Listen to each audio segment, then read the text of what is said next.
The dinner rush had started early at Riverside Bistro. By 6:30, the place was already humming. Forks tapped against plates, ice clinked in glasses, chairs scraped across the polished wooden floor. Candlelight flickered on each table, reflecting off rows of hanging wine glasses behind the bar. Soft jazz played in the background, just loud enough to feel expensive. For the regulars, Riverside was comfort. A place to celebrate promotions, anniversaries, and expensive weekends. For the staff, it was something else entirely, a beautiful stage where they played the same role every night. Smile, serve, swallow. Aliyah Brown moved between tables with a practiced grace that came from years of repetition. A tray balanced on one hand, order pad in the other, she weaved past chairs and tables as if the narrow spaces belonged to her. A loose curl slipped from her bun, brushing against her cheek as she leaned down to refill a glass. "Thank you, Aliyah," an older woman at table 7 said. The soup was perfect. Aliyah smiled, genuine but tired. "I'll let Chef Rosa know. She'll be happy to hear that." She meant it. She always did. Even on nights when her feet throbbed and her lower back burned.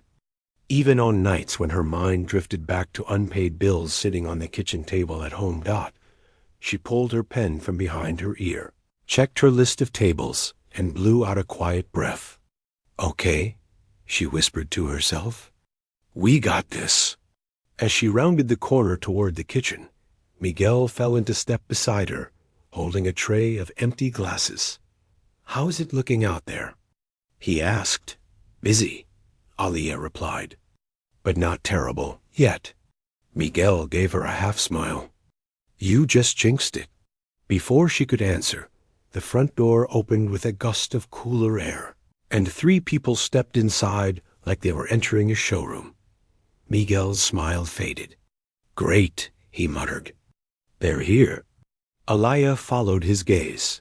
Richard Coleman shrugged off a dark coat, not bothering to hold the door for his wife. Tall, with salt and pepper hair and a face that always seemed disappointed in the world. He scanned the restaurant as if checking whether it lived up to his standards.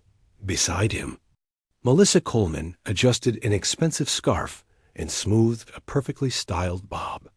Her eyes held the kind of fake warmth that could turn cold in a second. Their daughter, Chloe, walked a few steps behind them, glued to her phone. Her designer sneakers squeaked softly with every step. She didn't look up once as they approached the host stand. Miguel sighed. "The Colemans just walked in," he said quietly. "Be careful, they're in one of their moods." Aliyah's stomach dipped. She'd waited on them before. She knew what one of their moods meant.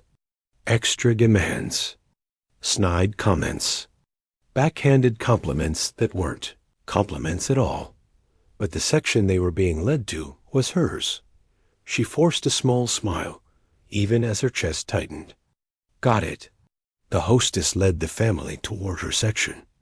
Aliyah took a second to reset her face, then walked over to meet them with her notepad in hand. "Good evening," she said, voice warm and even. "Welcome to Riverside Bistro. My name is Aliyah. I'll be taking care of you tonight." Richard looked her up and down slowly, eyes traveling from her name tag to her face, then down to her simple black uniform.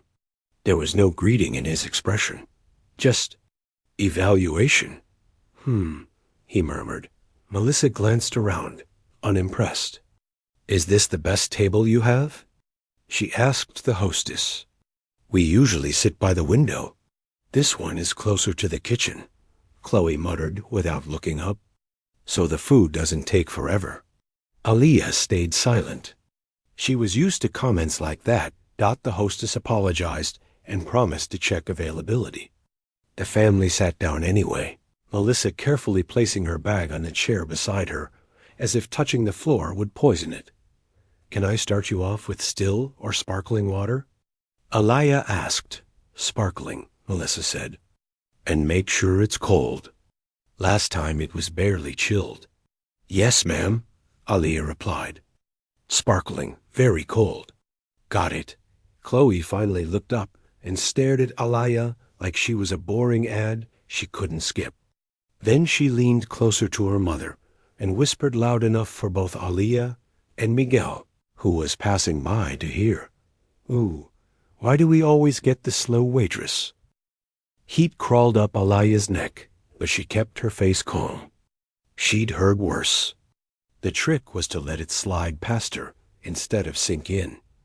Richard chuckled under his breath. Just focus on getting the order right, he said, waving a hand, dismissing her like she was part of the furniture. Elia tightened her fingers around her pen.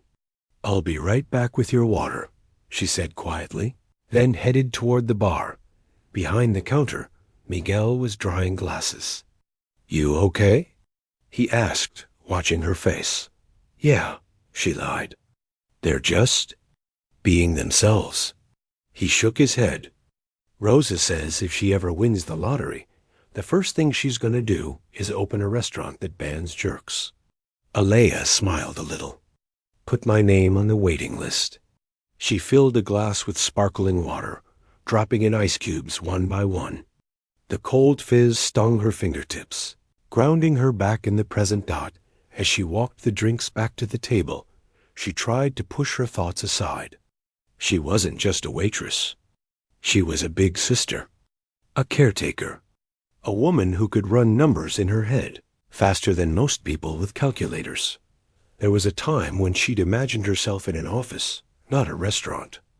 A time when she'd filled out college applications, excited and scared, circling scholarships and making plans. And then her mother had gotten sick. And then there had been hospital bills. And then there'd been her younger brother, Malik, standing in the kitchen saying, "What are we going to do?" Dreams could wait. Rent could not.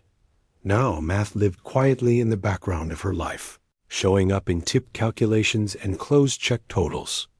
Nobody saw it. Nobody knew. She set the water down on the Coleman table with a steady hand. Here you go, she said. Sparkling, extra cold. Have you had a chance to look over the menu? Richard snapped his fingers toward the appetizers. What's this? The charcuterie board? Explain it. She explained the items smoothly, pointing to each description. Halfway through, he waved his hand again. Fine, fine. Just bring one, he said. But no cheap meats. Make sure it's the best cuts. We're not paying these prices for scraps. Of course, sir, she replied, Dot, as they went through entrees, sauces, substitutions, and special instructions. Alia's pen moved quickly. She didn't actually need to write any of it down. She'd memorized harder orders on worse nights, but she made a show of jotting it all on her pad. When she finished, she repeated the order back, word for word. Detail by detail. Chloe rolled her eyes and leaned back. She probably needs time to, add water, she muttered with a smirk. Hope they let her use a calculator. Melissa chuckled softly, covering it with a cough. Chloe, she said lightly, be nice. She's trying. The way she said trying made it sound like Alaya was a child struggling with basic homework. I'll get this started for you, Alaya said, keeping her tone steady. She took a step back, Dot, as she turned away. Richard added, and don't mess it up. We don't have all night. She nodded once and walked toward the kitchen, each step feeling heavier. Dot, behind the swinging kitchen door, the air felt different. Hotter from the stoves, thicker with the smell of garlic and butter. But it was safe here, real. Order in. Aliyah called, clipping the ticket up for Chef Rosa. Table 12. Rosa wiped her hands on her apron and stepped closer, squinting at the long, complicated slip. Ay, Dios mío, she muttered. That's the Colemans, huh? Yeah, Aliyah said softly. Rosa looked up at her face, taking in the tight jaw, the forced calm. They already start? Aliyah shrugged. Same as always. Rosa reached out and squeezed her wrist. You're stronger than them, Mihija. Don't let them drag you down to their size. Alea nodded, blinking back the sting behind her eyes. I'll be fine. Just a long night. As she stepped back out into the dining room, she saw Mr. Lewis, the manager, hovering near the bar, watching the tables like a nervous hawk. She considered going to him, telling him what had been said, but she remembered the last time she'd tried that. They're high-value clients, Alea, he'd said. Just keep them happy, okay? Don't take it personally. So she didn't go to him. She went back to her section. The Colemans were laughing about something Chloe had on her phone. Alea approached with a practiced smile plastered on her face. She didn't know it yet, but the same family that made her question her worth tonight would be the reason the whole restaurant finally saw it. You said Colon continue chat, GPT said. The first sign that the night was getting worse came with the water. Alea walked back to the Coleman table carrying a small tray with their sparkling water, a bowl of lemon slices, and a basket of warm bread. She moved carefully, shoulders relaxed, breathing steady. She'd done this 1,000 times. As she set the glasses down, Chloe snatched hers before Alea could even place the coaster. Don't spill it, Chloe said sharply. I don't want my clothes smelling like cheap perfume. Alea froze for half a second, the edge of the tray hovering in the air. She forced herself to relax, set the rest of the glasses down gently, and stepped back. Chloe, Melissa said in a sweet, fake scolding voice. That's not nice. Then she turned to Alea with a smile that never touched her eyes. She's just joking, Melissa said. Ignore her, dear. We know you're trying your best. People like you just have limitations. Alea heard the pause before limitations. The way Melissa's tongue pressed against the word. The way her eyes flicked to Alea's dark skin before she looked away. People like you. It was only 3 words, but her heart heard the rest. Alea gave a tight nod. If you need anything else, just let me know. She turned to leave, but Richard waved the menu in front of her, stopping her mid-step. Actually, he said, his voice dripping with impatience, we need you to explain these specials again. I don't think you did it very clearly the first time.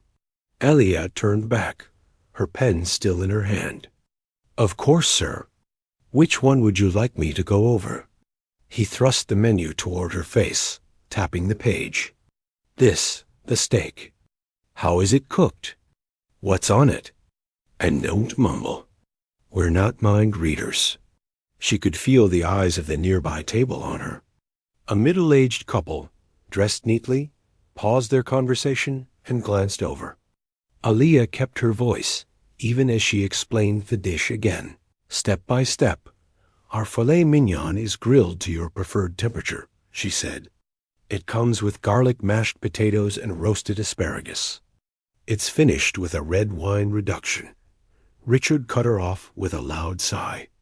Are you sure you understand what that means? He asked. Or are you just repeating what they told you to say? There was a soft clink as the woman at the nearby table set her fork down, eyes widening. I understand it, sir, Alea replied. I've been here for 5 years. He said, unimpressed. Well, let's hope you understand how to put our order in correctly, too. Chloe giggled, her phone still in her hand. Dad, you're being extra, she laughed. She's going to get, super confused.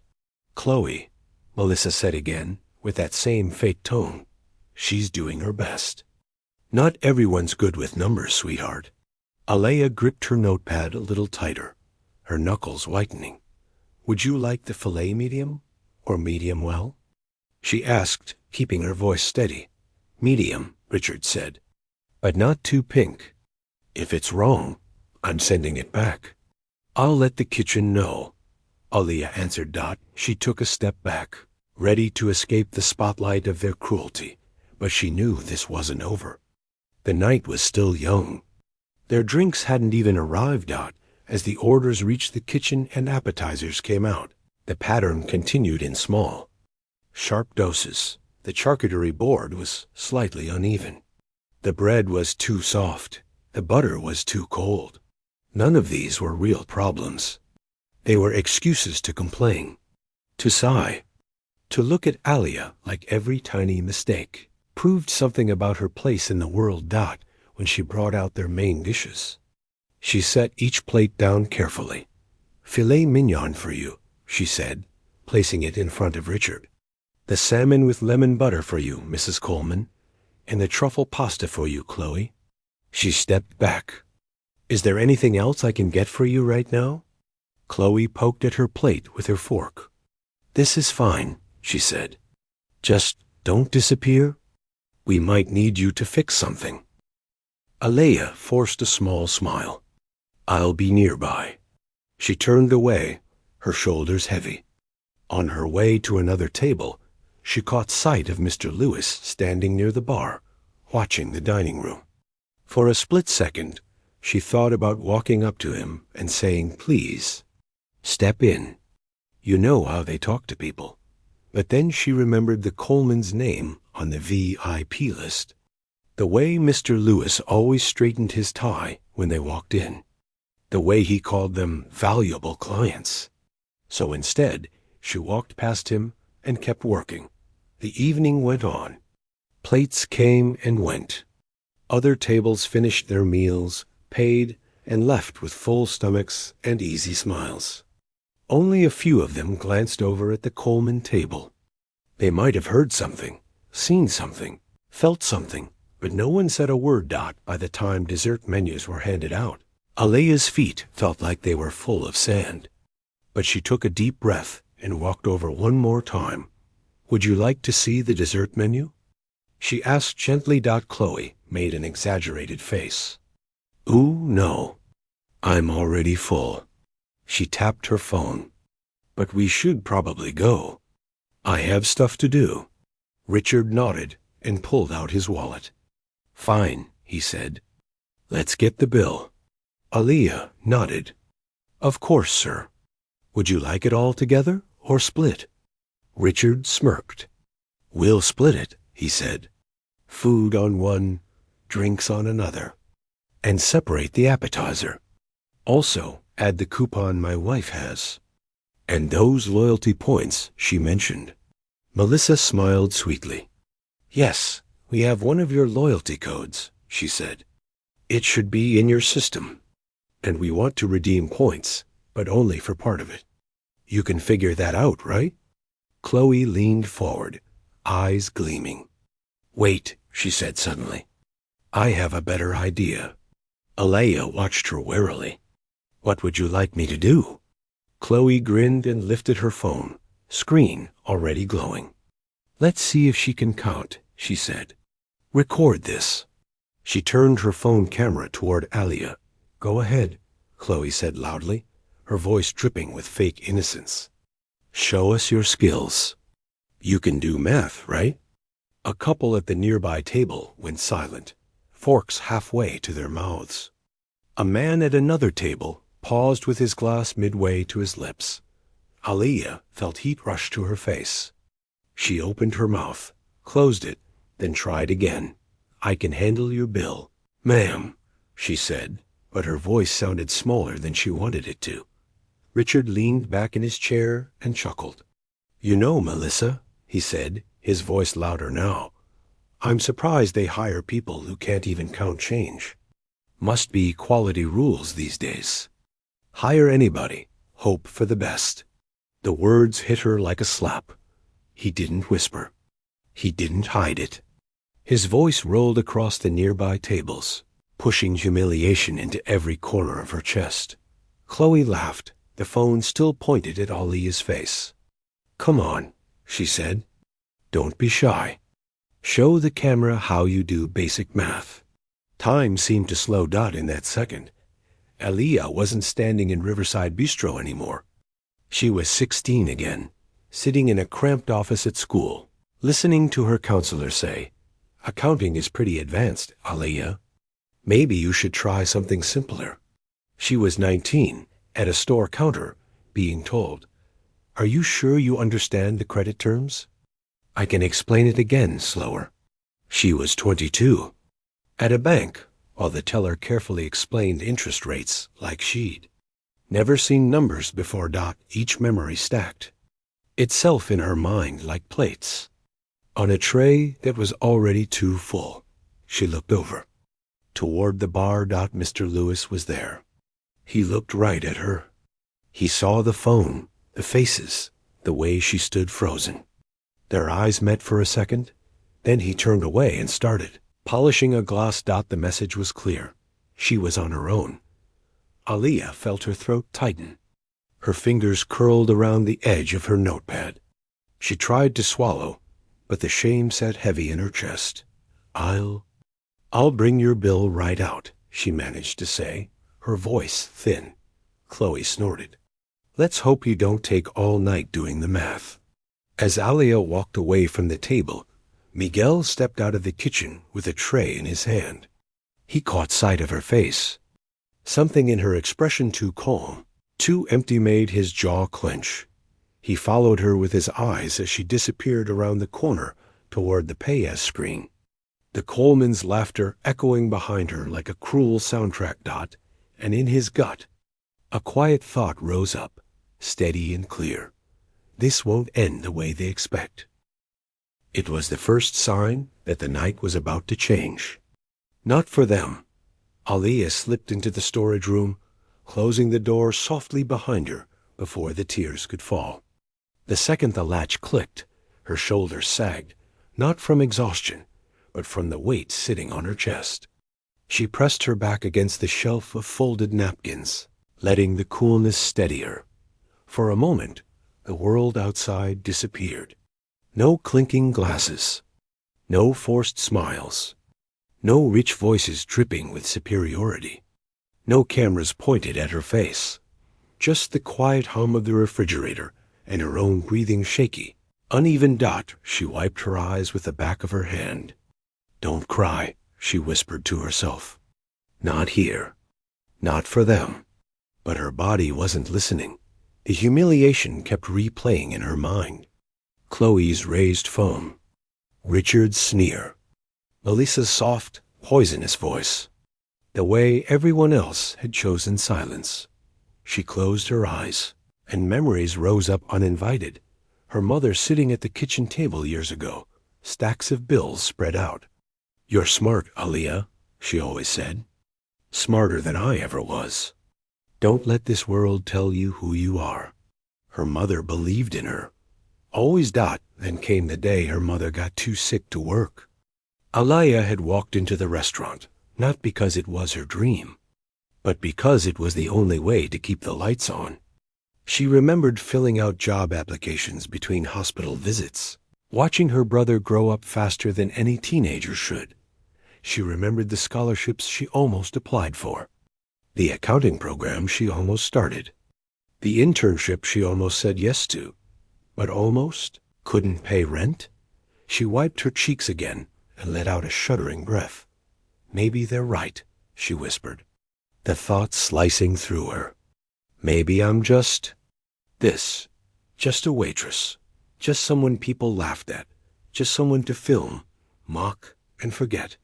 Her chest tightened. The thought felt like betrayal against her mother, against herself, but the shame was loud. Aaliyah sank onto a small stool near the corner, pulling her knees close. The scent of fresh linens filled the small space, but it did nothing to soothe her. She didn't know how long she sat there before the door cracked open. "Aaliyah?" Miguel's voice was soft but steady. He stepped inside and closed the door behind him. His eyes flicked to her red cheeks, then down to her shaking hands. "I thought I'd find you here," he said quietly. She tried to wipe her face quickly. "I'm fine," she lied. Miguel shook his head. "No, you're not. And you don't have to pretend with me." That simple kindness nearly cracked her all over again. They filmed me," she whispered. "Like it was a joke. Like they're garbage," Miguel said, anger flickering behind his calm tone. And they've always been garbage. Aaliyah looked down. But what if they're right? What if this is all I'm good at? Miguel crouched beside her, dropping his voice low. Listen to me. You are the smartest person in this entire building. You do the job of 3 people without complaint. You can handle more numbers in your head than most of these customers with calculators. And you care. That's worth more than any of their money. Aaliyah swallowed hard. They made me feel so small. He placed a hand gently on her shoulder. They try to make everyone feel small. That's how they stay big in their own minds. A shaky laugh escaped her. I don't want to cry at work. Cry if you need to, Miguel said. Just don't let them win. She breathed slowly, letting his words settle. The storm inside her softened, just a little. Miguel stood again and offered her his hand. Come on, Rosa wants to talk to you. Aaliyah hesitated before taking his hand. He helped her stand, steadying her when her legs felt weak. When they walked into the kitchen, Chef Rosa was waiting near the counter, arms crossed, a deep frown creasing her forehead. My Nina, Rosa said, her voice warm but fierce. Come here. Aaliyah stepped toward her, and Rosa placed her hands on both sides of Aaliyah's face, examining her like a protective mother. You listen to me, Rosa said firmly. You are not stupid. You are not weak. And you are not alone. Aaliyah's eyes filled again, but this time from something softer, something like being seen. Rosa squeezed her shoulders. People like them? They're loud because they're empty. But you're full of heart, full of light. Aaliyah exhaled shakily. I feel so embarrassed. No, Rosa said sharply. No, they should feel embarrassed. Not you. Her voice softened. You walk out there with your head high, because you are better than every insult they throw. Aaliyah took a slow breath, then another. I don't know if I can face them, she admitted. Miguel stepped beside her again. Yes, you can. And you won't be doing it alone. Behind them, a few other kitchen staff quietly nodded. Someone whispered, We got you. It wasn't loud support. It wasn't a speech. It was simple, solid. Aaliyah straightened her apron, wiped her eyes with a napkin, and forced herself to take one steady breath, then another. I'm going back out there, she said softly. Miguel smiled. There she is. Rosa nodded with pride. Show them who you are. And as Aaliyah stepped back toward the dining room, her heart still hurt, but something new stirred beneath the pain. Not anger, not fear. Something stronger. She didn't know it yet, but she was walking toward the moment that would change everything. You said, continued ChatGPT said. Aaliyah stepped back into the dining room with her shoulders straighter than before. Her eyes were still a little red, but her steps were steady. She carried the Coleman's bill in her hand, not with fear this time, but with a strange, quiet strength. She moved through the restaurant like she had reclaimed a piece of herself inside that tiny storage room. When she approached the Coleman table, Chloe immediately lifted her phone again, smirking. Oh, good, she said loudly. Round 2. Richard folded his arms and leaned back, ready to enjoy whatever humiliation he assumed would happen next. Melissa touched her pearls lightly, her lips pursed in that familiar blend of fake sympathy and real disdain. Aaliyah took a slow breath. Here is your itemized bill, she said calmly, placing it on the table. Richard barely glanced at it before tapping the page. Split it. Food here, drinks here, appetizer separate. Apply the loyalty points and the coupon. And don't mess up. We're not paying for mistakes. Chloe laughed under her breath. Should I start recording now? Aaliyah looked at her not timidly this time. Just looking. Seeing her clearly for what she was. A girl raised in a house where cruelty was treated like entertainment. No, Alea said softly. You won't need to. Chloe blinked, thrown off for a second. Alea picked up the bill and walked to the pause system. She stood there for a moment, staring at the screen, letting her heartbeat settle into a slow, steady rhythm. Behind her, a couple of regular customers watched with interest. Miguel leaned against the bar, arms crossed, eyes sharp. Rosa peeked out from the kitchen door, worry etched across her face. Alea typed quickly, her fingers moving with a confidence she had pushed aside for years. She didn't need the calculator. She didn't need the discount guide. She'd memorized all of it long ago. Numbers lined up in her head as neatly as plates on a tray. Tap, tap, tap. Her mind worked faster than the machine. 8 entrees. Subtract 2 loyalty discounts. Divide the drink total. Apply the wine coupon, factor tax. Split the remaining into 3 separate totals. Done. She printed the breakdown and walked back to the table. Chloe raised her phone again, but her grip wasn't as sure as before. Something about Alia's expression made her uneasy. Alia placed the bill on the table again, the paper smooth and crisp. Your totals are ready, she said. Richard smirked. Let's see how wrong you got it. Alia didn't flinch.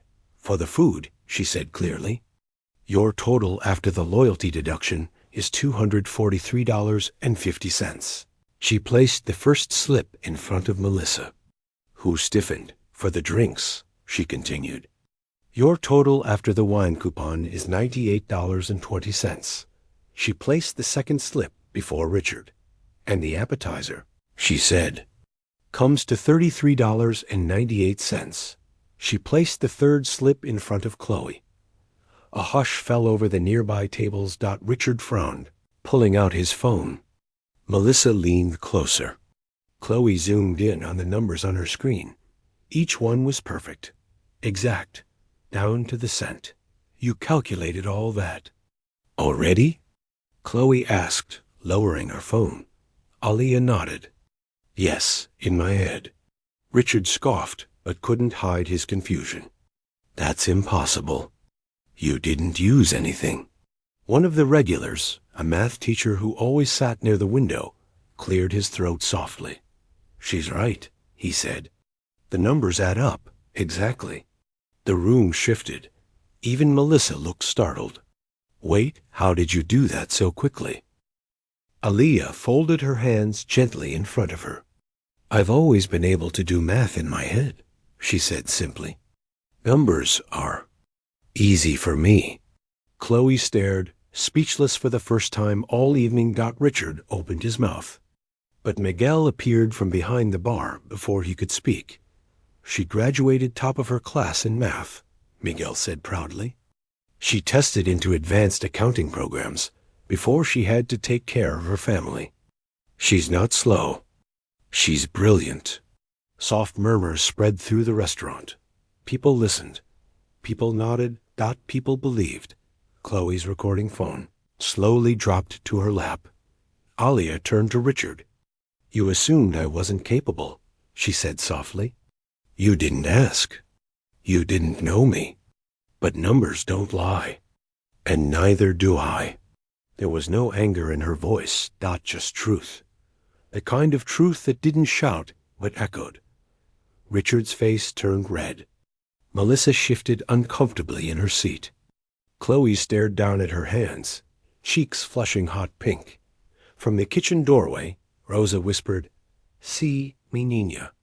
A slow clap started at a nearby table, then another dot soon. Half the restaurant was applauding, not loud, not mocking, but warm and proud. The kind of applause that wasn't for entertainment, but for dignity. Alia felt her chest lift, not with arrogance, but with something she hadn't felt in a long time. Worth. She nodded politely, then stepped back. Let me know if you need anything else, she said quietly, but the Colemans said nothing. For once, they had nothing left to say. And as Alia walked away from their table, the applause still echoing softly behind her, She didn't just feel seen, she felt powerful. The Colemans grew quiet after the applause, shrinking into their seats as if the room itself no longer welcomed them. Chloe's phone, once held high like a weapon, now sat flat on the table, face down and forgotten. Melissa clutched her purse like a lifeline, and Richard kept glancing at the bill as though the numbers might magically rearrange themselves and erase his embarrassment. Alia didn't stay to watch their discomfort. She didn't need to. She walked back toward the bar, each step lighter than the last.